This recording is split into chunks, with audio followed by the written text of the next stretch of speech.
Akins no-gi half guard passing. For those that aren't familiar with half guard, either Carl's tried to pass my guard or maybe had me pinned in top position, and I've snagged one of his legs inside my legs. A very old traditional way of playing it would be I just make a triangle with Carl's legs. Again, it's very old school. You can combine it with a more modern game, maybe from here out with an underhook, and then start switching to leech half guard, that stuff. As the game has evolved, a lot of people play with a knee shield now, which obviously can be applied to MMA. If Carl's punching me from here, I can stay back and I can strike in from this position. I can use that knee shield as a distance maker. It's also called Z-guard. But from my perspective of playing half guard from my position, I want to be on my side. I want to win an underhook, and I don't want Carl getting head control. Yeah? From Carl's perspective, he wants the opposite of what I want. I want to be on my side, Carl wants to flatten me out. I want an underhook, he wants an underhook. I don't want him getting head control, he wants head control. There's probably roughly 5 or 6 things I'll be doing from this position. Half guard, knee shield half guard isn't really a submission position, it's more of a sweeping position. So I can probably maybe win an underhook, switch to leech half guard, and maybe go for sweeps and stuff from here. That would be one avenue. I might arm drag Carl and start to take the back. That would be another avenue. Win an underhook, do the stomp, and then turn into deep half guard. This will be another transition. Possibly from here, I might decide to put Carl in close guard, which will be a harder guard to pass. Why? He has to open my legs, where in half guard, they're already open. Or maybe Carl drops onto this hip and raises his knee, and he's trying to free his knee line, and I reverse him just with a bridge. So, knowing what the person on the bottom is looking to do, it's helpful for me to know this when I'm trying to pass his guard. So, he can do more things than me, right? So, I'm not hanging around in this position. So Henry Akins' style of passing this guard is very, very simple. We have 2 methods of passing knee shield half. I can do it the parallel method, which would be I'm in front of Carl, or I can do it the perpendicular method, whereby I'm cross-side Carl. This is the method Henry Akins prefers. He doesn't like passing from here, but we're going to do it tonight anyway. This is a wee bit of sloth jiu-jitsu. It's important, I think, that you know both ways, because sometimes you can't get into that position. Maybe you have difficulty getting past the knee shield, but we're going to cover all that. So I think to have an overall good no-gi half guard passing game, you need to be able to pass both parallel and perpendicular.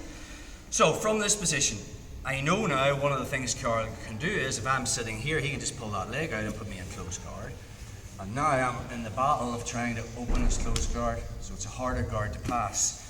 So just by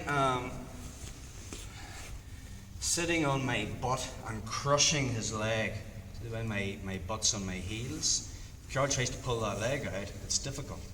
And if he gets so fixated on pulling that leg out, that can now give me opportunities to start moving into passing.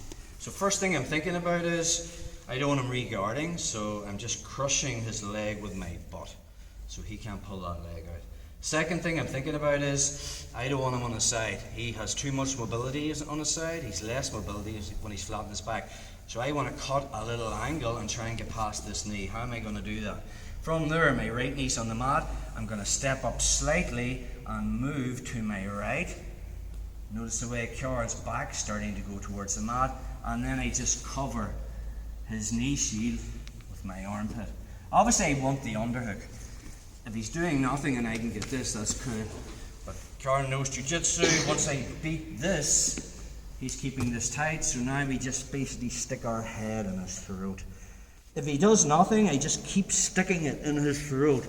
And more than likely, he's going to start trying to push me away. The minute he does, that gives me the underhook. Okay. From here, now, again, I want to make a wedge. We talked about, I don't want Carl on his side, I want him flat on his back. Okay. I want the underhook and I want head control. So once I've won the underhook, from there I put my head on the other side of Carl's and I drive forward. Notice the way now he has flat on his back, I have the underhook and I've head control. I push my head into Carl's head and into my underhook. Now from here, hands on the mat for base because I need stability. I'm going to tripod up. If Carl knows jiu-jitsu, he's triangled his legs and his legs are above my knee line. From there I'll just keep walking and now I raise my right knee and turn my hip. Okay, so a few methods we can use from here. I can use my free foot just to push on either his top leg or his bottom leg to free my leg. Super chill, we can get head control under kilos. So, from the knee shield position, I don't want him re-guarding, so crush his foot with your butt. Depends where this knee is. Sometimes people cross their ankles and it'll be tight in your hip. Sometimes it'll be more in the middle of your chest. Sometimes it'll be an open foot and it's up on your shoulder. We're going to address all that and that will dictate slightly things that I do. Let's just say it's more in the middle here. I need to beat this. It's going to be difficult because as I go forward, Carl's just going to bring his knee towards me and I can't get that. It's difficult. And I don't want to reach and then he latches on to that. Okay, so constant battle. He can do more things than I can do. We want to keep this simple. I can put a hand on the hip, hand on the knee, and from there I'll just step up with my foot and start to try and flatten him out, but the goal is to get my armpit over his thigh. Okay. Once I'm there, I just stick my head in his throat. You've got to be mean here. Waiting on the frame. If he doesn't frame, I just keep sticking this in his throat. He wants to push me back with his hands, which is going to give me the underhook, which is what I want. Okay. Once I have that, head comes to the other side, and I make that wedge and I flatten him out. So I've got him flat, I've got the underhook and I've got head control. This hand's just on the mat for base. I don't want him, trying to sweep me from here. I want good stability. So we just tripod up. He will triangle his legs and keep control of my knee. I'll keep walking. If I feel I can't do the last method and he's still really clamping, my free foot can just come up and make a hook. And now I'll use that to prise open. Options now to go to mount.